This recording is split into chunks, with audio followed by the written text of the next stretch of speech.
This loss against the Los Angeles Clippers really, really stings for a number of reasons. The Raptors were in position to win, ended up not winning. But it really stings that it's such like an easy thing that should have been rectified. And it's been a problem for a number of years. And now, as much as it's hurt the Raptors in the past few years, it is really starting to hurt them this season. It's the fact they still do not have a reliable backup big for Jakob Poeltl when he's out.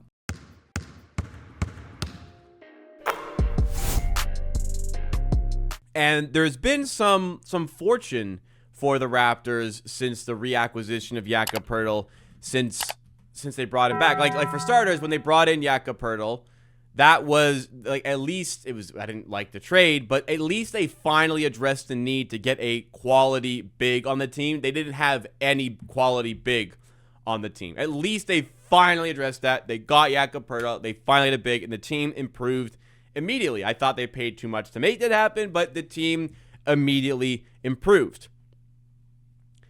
But then it kind of goes to like, okay, well, what if Jakob Poeltl is out injured? And again, it's been like relatively lucky that this is the first time since the reacquisition of Jakob Poeltl. You know, this is his third season. This would be, his fourth season since coming back to the Raptors. He played half the season when we first reacquired him, 26 games. This is the first time he's missed like significant time.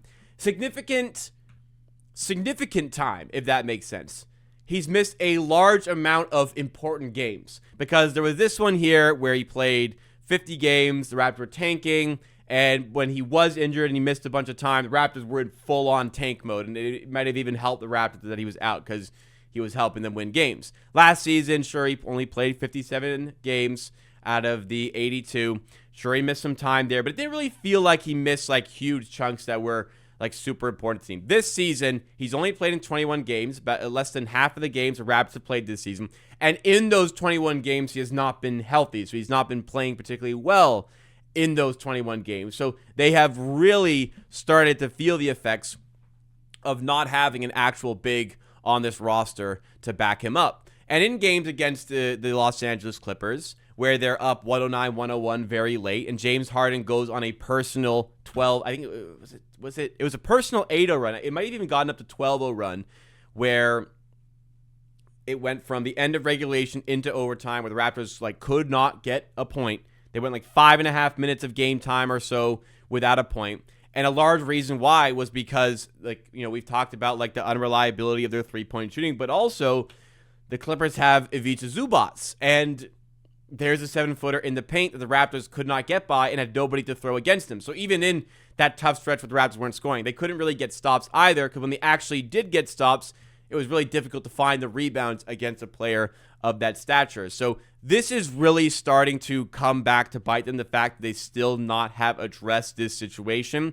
And we even felt it like heavily against the Los Angeles Lakers, where like DeAndre, like it is 2020, DeAndre Ayton is not that good of a basketball player, but he goes 10 of 10 from the field with 25 points. He goes a fucking perfect 10 of 10 from the field.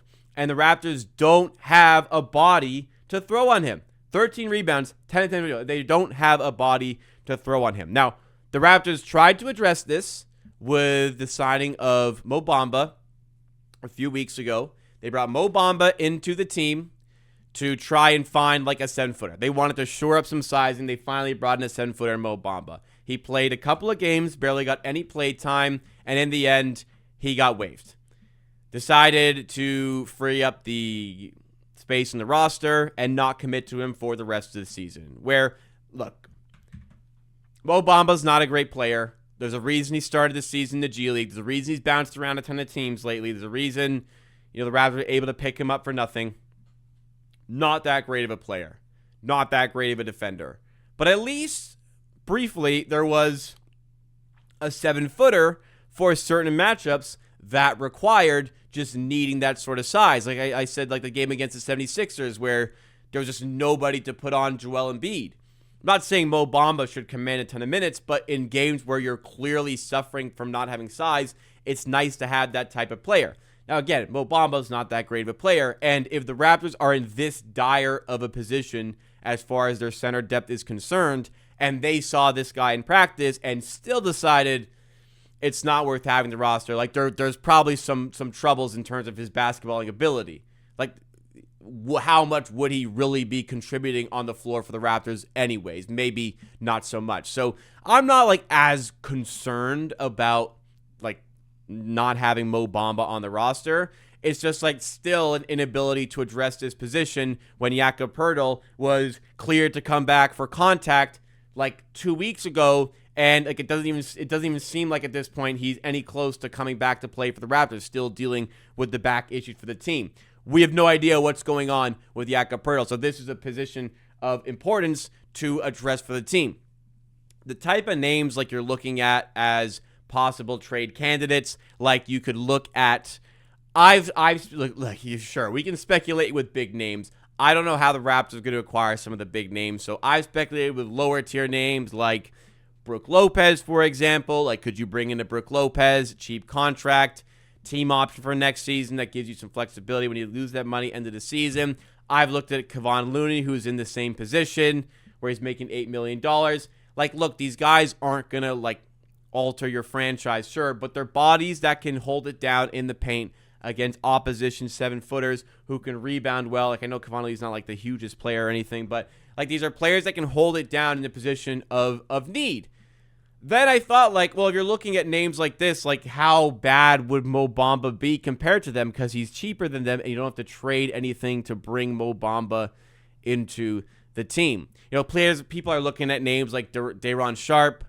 I don't really see why the Brooklyn Nets, who are rebuilding, would trade a serviceable young big. Why would they want to actually trade Day'Ron Sharpe? I don't think they would. So, like, we're not going to be looking at fantastic names for this position. So, you know, was Mo Bamba that bad? We didn't get a good look at him on court for the Raptors, so I don't know. Again, inferring based on the information we have, we are this bad of a team at center, and we still didn't keep the guy that we signed. Like, it probably wasn't a good look for Mo Bamba in practice, but it's just like a year-on-year issue. Every season, this becomes a problem. It's just this season's become a bigger problem than it's been the last couple of seasons. I don't know how there's been such a disservice from the front office in addressing this very important need for the team. I'm not like complaining about the draft picks because, you know, you draft best available. Raptors drafted best available with Colin Murray-Boyles. He looks terrific as a draft pick, so obviously that was the right pick. He's giving us good minutes as a center, and he's doing a good job filling in, starting at center these days. But sometimes 6'7" Colin Murray-Boyles is just outsized in that position. It's not an indictment against him. It's just we're playing him kind of out of position against players he probably shouldn't be playing against sometimes in that position. He should maybe more as a 4 sometimes. We just don't have anybody else to use here other than him and Mamukelashvili. Mamukelashvili undersized for the position as well. We just cannot continue to go on like this.